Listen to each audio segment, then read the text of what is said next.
England in the early 1800s wasn't a happy place for orphans. If they were very lucky, they were taken in and raised by loving relatives. This could have been the story of Jane Eyre. Her wealthy Uncle Reed took her in after both her parents died. Uncle Reed was a blood relative, her mother's brother, and committed to Jane's care. But then Uncle Reed died too. 10-year-old Jane remains under the care of her aunt, Mrs. Reed. She's a stony-hearted woman, but that's not the worst of it. Jane's cousins, Eliza, John, and Georgiana, enjoy ganging up on Jane and making her life hell. It's a cold and dreary November day, and the Reeds are gathered in the drawing room. Jane is there too, but she's in Mrs. Reed's bad books. Again. Her crime is that she hasn't been behaving like a happy child. When Jane asks what exactly she's done wrong, Mrs. Reed scolds her and sends her out. So, Jane slips into the breakfast room, grabs a book, and reads quietly in the window seat behind the curtain. Actually, this is ideal. But she doesn't keep her sanctuary for long. John is hunting her. Oh, the dread. When Eliza tells him to check behind the curtain, Jane exits the window seat before she's dragged out. John summons Jane to stand before him so he can poke his tongue out at her. Gross. But that's just the warm-up. John is 14, older and much bigger than Jane, and he bullies her relentlessly. The servants don't intervene, and Mrs. Reed seems deaf and blind to it. Jane is on her own. Sensing Jane's disgust, John strikes her hard. He then grabs Jane's book off her and orders her to stand in the corner. He takes his stance, then hurls the book at Jane. The blow causes her to bang her head on the door, making her bleed. Jane yells at John for his cruelty, so he launches himself at her. Frantic with fear and rage, Jane defends herself against the assault. She does a good job of it too, because John's yelping summons everyone. Of course, all Mrs. Reed and the others see is Jane attacking John. It's straight to the Red Room for Jane. She's carried there by the maids, Bessie and Miss Abbott. They struggle to keep a grip on Jane as she struggles wildly. It was all so unjust. When they threaten to tie her to the stool, she calms down a bit. It's bad enough she's been banished to the Red Room. Before the maids leave, they give Jane a stern talking to. Bessie seems to show some compassion, but Miss Abbott is cold as ice. She tries to spook Jane that something will come down the chimney and snatch her away. Then they leave, locking the door behind them. The Red Room is an enormous bedroom, but no one sleeps in here anymore. Not since Uncle Reed died in here 9 years ago. If any room in Gateshead is haunted, it's this one. Then the sun begins to set. The shadows lengthen and the room grows very cold. Jane thinks back to her Uncle Reed, breathing his last on that big white bed. His dying wish was for Mrs. Reed to care for Jane as if she were her own. What if he rises from the dead to avenge Jane for her unjust treatment? This is only comforting in theory, because in reality it would be terrifying. Jane watches in horror as a light moves up the wall and onto the ceiling. Is someone carrying a lantern across the lawn?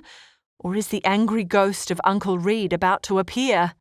Gripped with supernatural terror, Jane dashes for the door, screaming and yanking on the handle.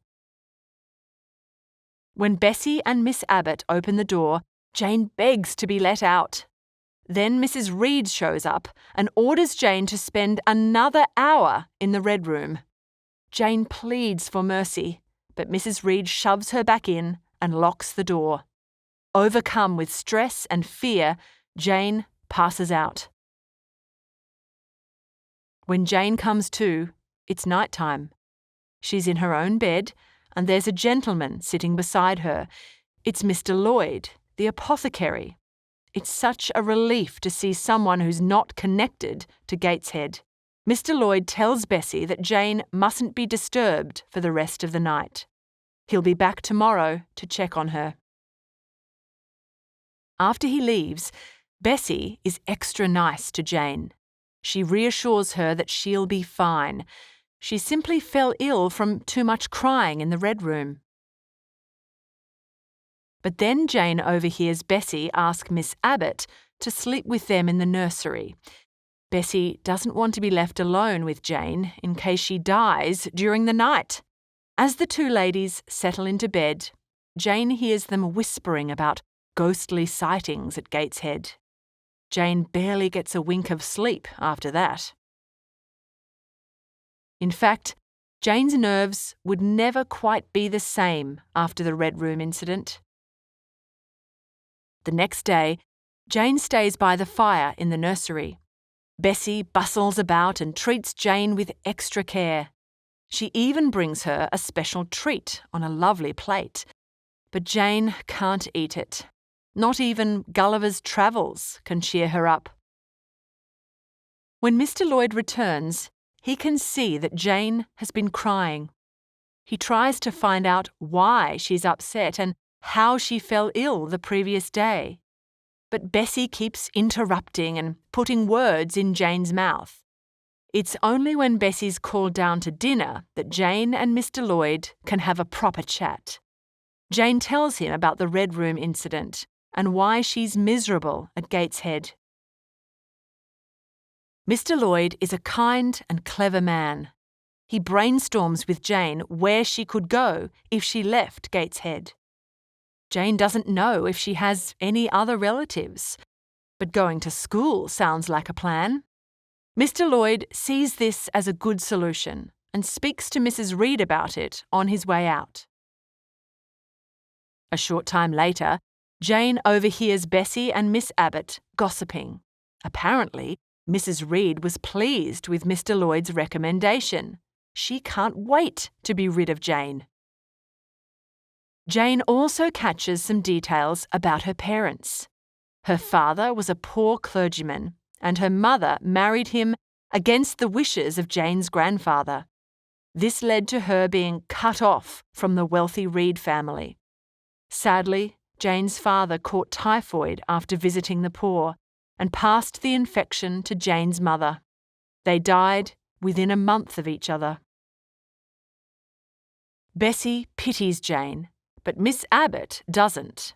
If Jane were pretty, like Georgiana Reed, Miss Abbott says she'd feel differently. Ouch.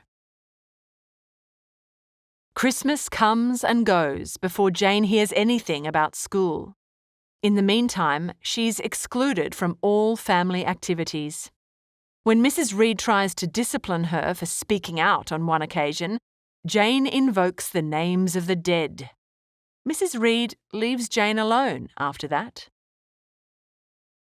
Finally, in mid-January, a visitor arrives and Jane is summoned to the breakfast room. When she enters, she sees an enormous man dressed in black. It's not a warm meeting, and Mrs. Reed puts in her 2 cents about Jane's bad character. Not a good start. Mr. Brocklehurst interrogates Jane about her religion, but he dislikes her answers and informs her that she has a wicked heart.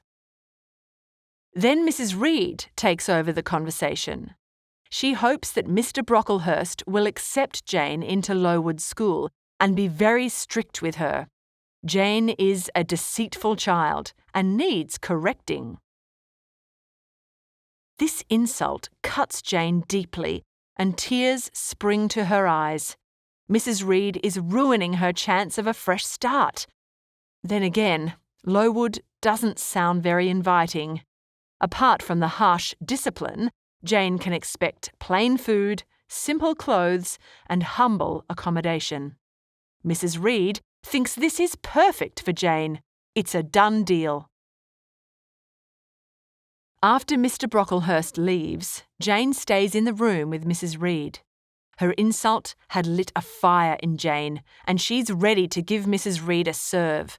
So little Jane Eyre launches in, surprising herself with her own courage and eloquence. She dislikes Mrs. Reed and her children, John worst of all, and Jane will tell anyone who asks how cruelly she's been treated at Gateshead. People think Mrs. Reed is good, but she's bad. She's the deceitful one.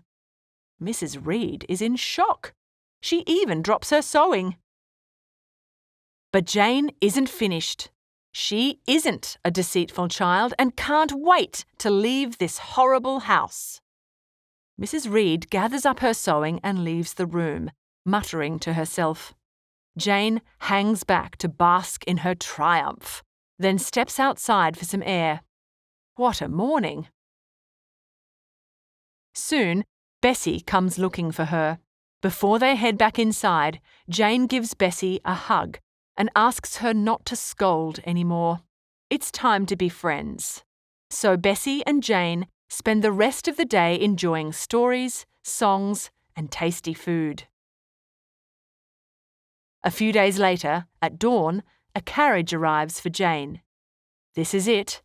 With one last hug from Bessie, Jane is whisked away to her new life. The journey is 50 miles into wild country, and it takes the entire day. By the time Jane arrives at Lowood, it's nighttime and a storm has hit. Jane is led into a comfortable parlour with a fire. A tall lady enters and speaks kindly to Jane. Maybe this place won't be so bad after all. The tall lady tells a younger woman, Miss Miller, to make sure Jane eats and gets to bed promptly. Miss Miller then leads Jane through to a huge room with 2 fires and 4 large tables. There are at least 80 girls in the room, aged between 9 and 20, all studying by candlelight. Then supper is served, thin oat cake broken into fragments, and a slurp of water from a shared mug. Yummy. Evening prayers are said, then the girls march upstairs. Jane follows the crowd into another huge room. It's a dormitory. Each bed is shared by 2 girls, and Miss Miller is Jane's bedfellow for tonight. Jane's too tired to care at this point, so Miss Miller helps her undress and bundles her into bed. Jane is woken by a loud bell before dawn. Rise and shine! The girls wash, dress, and march downstairs to the schoolroom. They say their morning prayers, break into classes, and study Bible for an hour. Hang on, what about breakfast? At the sound of a 4th bell, the girls file into a large, gloomy dining room. Thank goodness! Jane is starving. But the joy evaporates when the stench of burnt porridge fills the air. Yuck! The girls can only manage a few desperate mouthfuls before abandoning the meal. Even the teachers are appalled, but at least they get tea. By 9 a.m, the girls are back in the schoolroom. Jane is confused when they all stand suddenly and sit down again. She then realises it's out of respect for someone who's just entered, the tall, pretty lady Jane met last night. Her name is Miss Maria Temple. She's the head teacher at Lowood. Jane is placed with the Littleys in the 4th class, taught by Miss Miller, and endures 3 hours of lessons. Then, at midday, Miss Temple addresses the room. She's arranged for a special lunch of bread and cheese to make up for breakfast. Oh, goody. After lunch, the girls are sent out into the garden.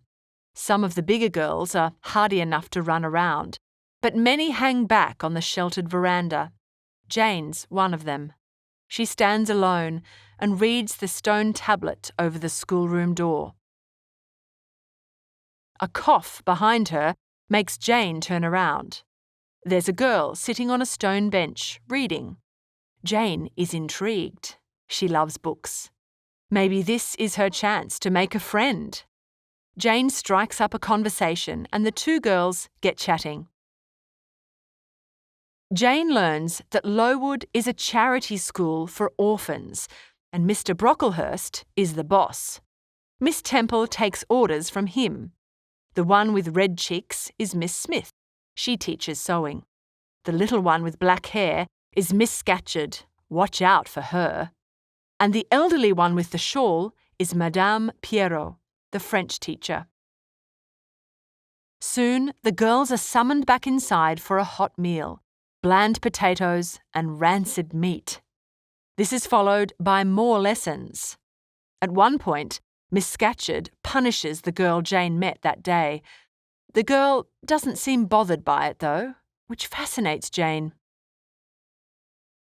After 5 p.m, the girls receive coffee and half a slice of bread. Then it's study, supper, prayers, and bed. What a huge change for little Jane Eyre. Will she cope with the harsh, regimented life at Lowood?